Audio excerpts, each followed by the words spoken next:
네, 뭐 짧은 시간이지만 저희가 엔터케이에서 상반기 결산에서 이제 준비한 게 있는데요. 나와라! 매거진에서 K! 조심. 설마 이게 진짜 웃긴다. 정말 우리 잡지 만들자, 진짜. 만들어야 돼. 만들어 팔자. 야, 오, 엔터케이. 굉장합니다. 저희가 항상 뭐 TV로 만나는 대중문화 매거진 뭐 이런 얘기를 많이 했었는데 정말 매거진. 예. 예, 아니 근데 이제 표지를 보니까 굉장히 흥미로운 기사거리들이 많아요. 그러네요. 영화계, 가요계, 한류까지. 예. 먼저 하나씩 좀 만나볼 텐데요. 먼저 좀 눈에 띄는 게 트러블 메이커들 좀 있어요.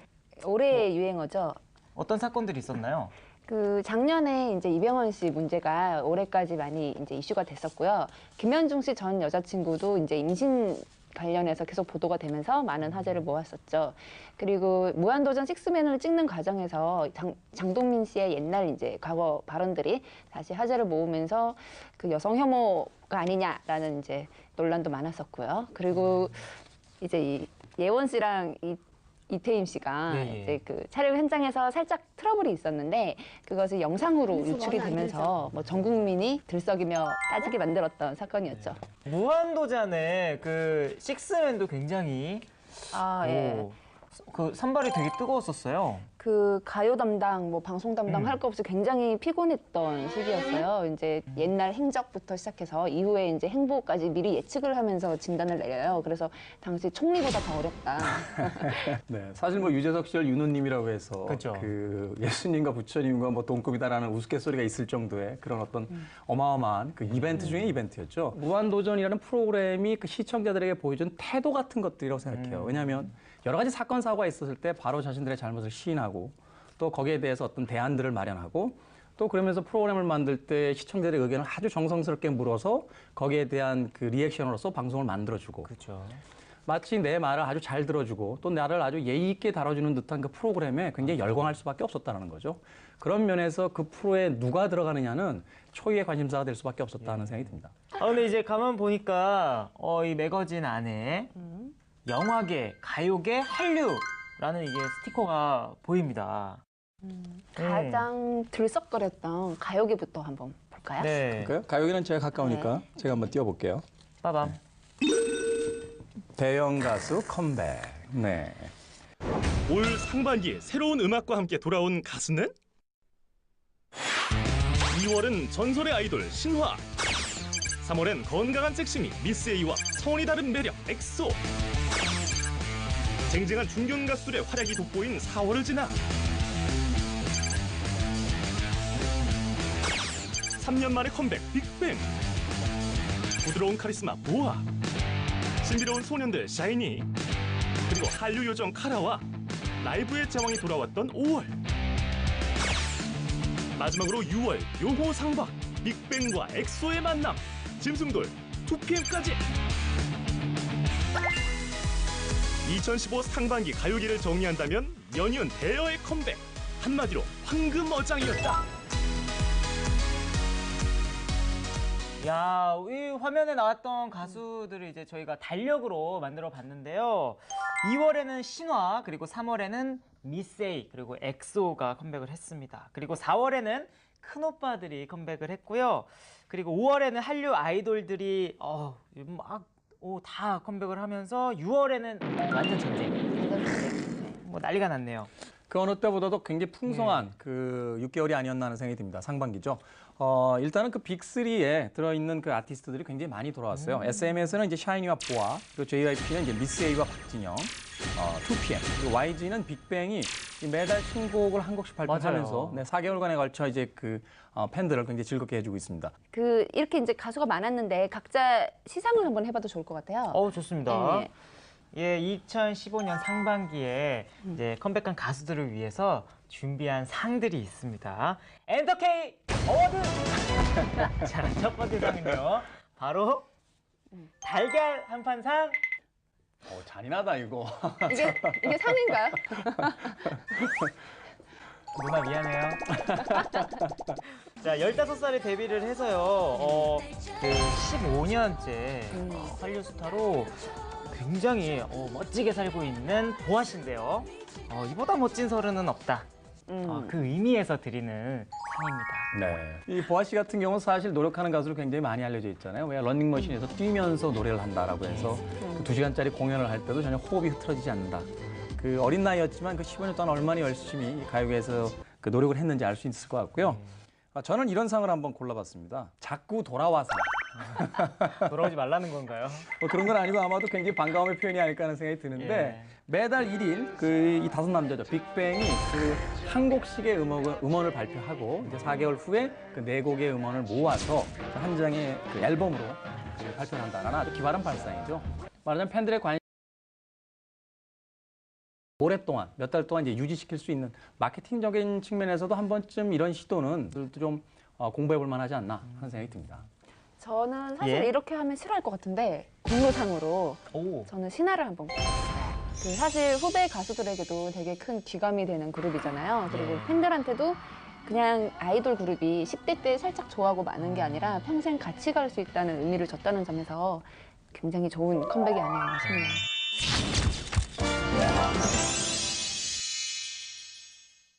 자, 그럼 다음 영화계 키워드를 만나볼까요? 네, 2015년 상반기 영화계 키워드는 한국 영화 약세입니다. 2015 상반기 영화계 한국 영화 약세. 지난해 말 최대 흥행작 국제시장의 바통을 이어받은 올 한국 영화계. 해외 호평과 여배우들의 활약으로 기분 좋게 출발했다. 하지만 외화가 몰려온다. 킹스맨, 분노의 질주, 어벤져스, 매드맥스까지 외화의 고공행진. 국제시장이 활약했던 1호를 끝으로 좀처럼 길을 펴지 못한 한국 영화. 이 4월은 관객 수와 점유율 면에서 한국 영화계의 잔인한 달이었다. 2015년 상반기 기대를 모은 한국 영화들은 왜 실패했나? 그것이 알고 싶다. 네, 올해 이제 6월 첫째 주까지 한국 영화가 이제 개봉한 게 한 45편 정도 되는 것 같은데요.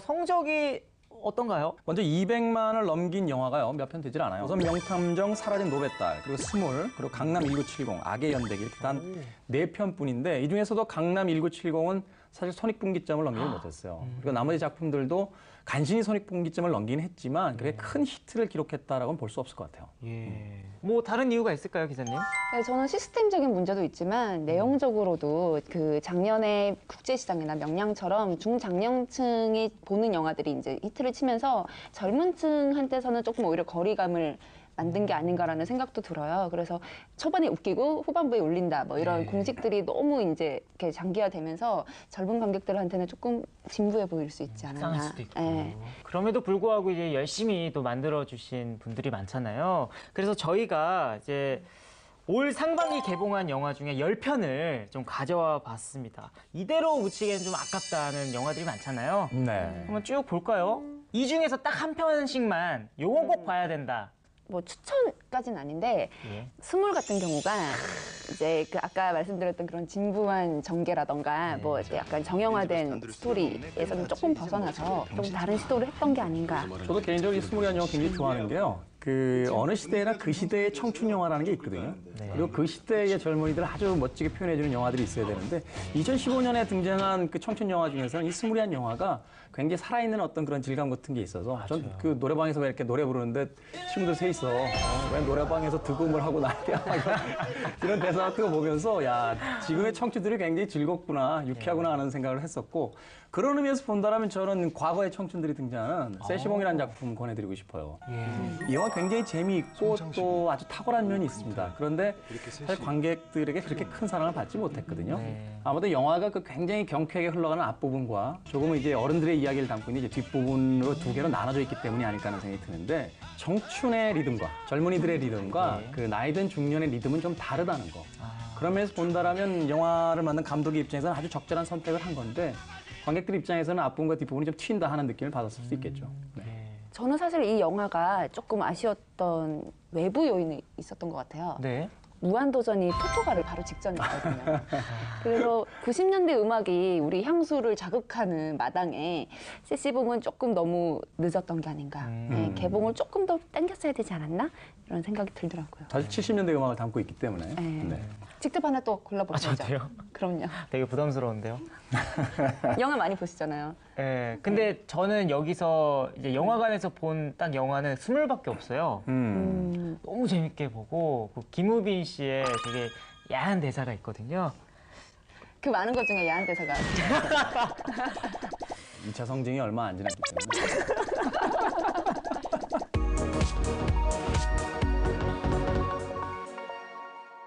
자, 올해 상반기 한류 키워드는 뭘까요? 네, 2015년 상반기 한류 키워드는 K-포맷입니다. 2015 상반기 세계인을 사로잡은 한류 키워드는 한류의 시작이었던 드라마,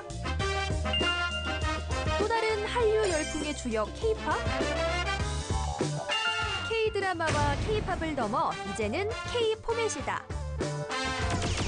최근 해외로 수출되며 새로운 한류 바람을 일으키고 있는 한국 예능 프로그램. 특히 중국에서 그 인기가 뜨거운데 새로운 한류의 개척자, 예능 프로그램 수출로 2015년 한류 열풍은 계속됩니다. 야, 맞아요. 정말 그 포맷 수출이야말로 가장 핫한 한류 트렌드가 아닌가 싶어요. 네, 처음으로 포맷을 수출했던 게 2003년에 도전 골든벨이었다고 와. 해요. 근데 요즘에는 방송되고 있는 거의 모든 예능 프로그램들이 다 수출이 되고 있죠. 아빠 어디가, 나는 가수다를 시작으로 런닝맨, 그리고 불후의 명곡, 그리고 이제 최근에 복면가왕까지 거의 대부분이 수출이 되고 있습니다. 자, 두 분은 아문상해파라고 들어본 적 있어요? 아문상해파? 네. 자, 이 이름이 우리 사랑해요라는 뜻인데 우리 결혼했어요 중국판 제목이라고 합니다. 이렇게 좀 비슷하면서도 같은 느낌의 이름으로 이렇게 변하고 있어요. 제가 그래서 준비했는데 이게 빠밤. 우리나라의 인기 예능들이 중국에서 맞추는 건가요, 저희가? 네, 앞에 게 그러니까 중국 제목인 거네요. 우리나라 그렇죠. 프로그램을 갖다가 새로 만드는. 세계 청년설. 이건 뭔지 알 것 같아요. 뭐예요? 이건 비정상회담 아닐까요? 그렇겠죠? 네. 그렇죠. 네. 우리 못지않게 이제 잘생긴 분들을 많이 모아서 예. 큰 인기를 얻고 있다고 합니다. 자, 그리고 견수 애정촌. 견수? 알듯 말듯. 네. 짝. 맞아요? 짝? 짝의 짝도 애정촌이라는 그러면 나간 거예요? 오. 와. 정말 단어가 있네요. 그죠? 화양예예. 야, 어렵다. 그건 모르겠다. 네. 화양예예. 네. 화양예예. 뭔가 좋은 날들 뭐 이런 뜻인 것 같은데. 아닌가요? 뭐야? 어머. 꽃보다 할배. 아, 예예. 맞아. 꽃화자구나. 예예. 할아버지. 꽃보다 할배. 어머. 얘가 할아버지예요? 예. 자, 그렇다면 양천일야? 이건 뭐죠? 양천. 양천일야? 양천동은 있죠. 잠깐만. 알 것 같아, 나. 양천. 나 알 것 같아. 양천일야. 1박 2일 아닌가요, 이거? 1박 2일? 양천의 일야니까 예. 아니면 기자님은? 갑자기 확신 생기니까 내기라도 하고 싶어지는 기분. 그거 말고는 안 떠오르는데? 빠밤. 역시. 1박 2일. 맞네요. 그러네. 정말 단어가 있네요. 그죠? 자, 이렇게 이제 한국에서 인기 많은 예능 프로그램들이 중국에 이렇게 수출이 됐잖아요. 좀 문제점은 없을까요? 근데 사실 뭐 우리도 굉장히 많은 문제 제기를 하고 있죠. 왜냐하면 이제 그 모든 프로그램들이 이렇게 정식 경로를 통해서 저작권료를 지불하고 가는 게 아니라 네. 그러니까 무단으로 복제되는 것 같은 프로그램들도 굉장히 많아요. 그리고 그 수출하는 시장이 중국으로 한정되어 있다는 거예요. 맞아요. 그런데 단지 포맷만을 수출하는 게 아니라 이 포맷을 현지에서 만들기 위해서 그 실제 제작진들이 같이 가서 기술 이전을 해주고 있거든요. 예. 그러니까 쉽게 이야기하면 중국이 언제까지 우리의 그 포맷을 수입하지 않을 것이다. 기술 이수가 어느 정도 끝나게 되면 이제 자체 제작으로 들어가게 될 텐데 그랬을 경우에 너무 편중되는 시장을 그 가지고 있었을 때 오게 될 영향이 굉장히 클 거다라는 그 하나의 요인이 있고요. 또 하나는 뭐냐면 문화라는 것이 그 문화로서 존재해야 되는데 너무 한류하면서 산업의 형태로서 자꾸 바뀌고 있다는 거예요. 그러니까 우리 어머님이 정성스럽게 아이를 먹이기 위해서 해주는 밥과 그 식당에서 누군가에게 팔기 위한 밥은 다르죠. 우리 시청자들이 굉장히 즐겨야 될 그런 프로그램들을 자꾸 수출이라는 측면을 생각해서 해외 시장을 겨냥한 형태로 포맷이 만들어지게 되면 막상 우리 밥상에 올라올 수 있는 음식들은 그렇게 아주 양질의 음식들이 아니라 누군가에게 팔기 위한 상품이 되지 않을까 하는 조금의 우려가 있다는 거. 이 상승세가 중국을 넘어서 정말 세계 각국으로 퍼졌으면 하는 바람입니다.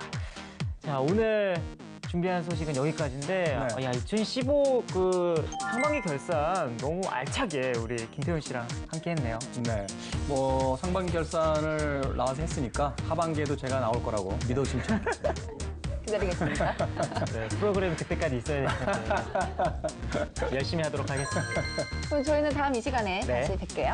TV로 만나는 대중문화 매거진 엔터 엔터. 엔터. K. 안녕.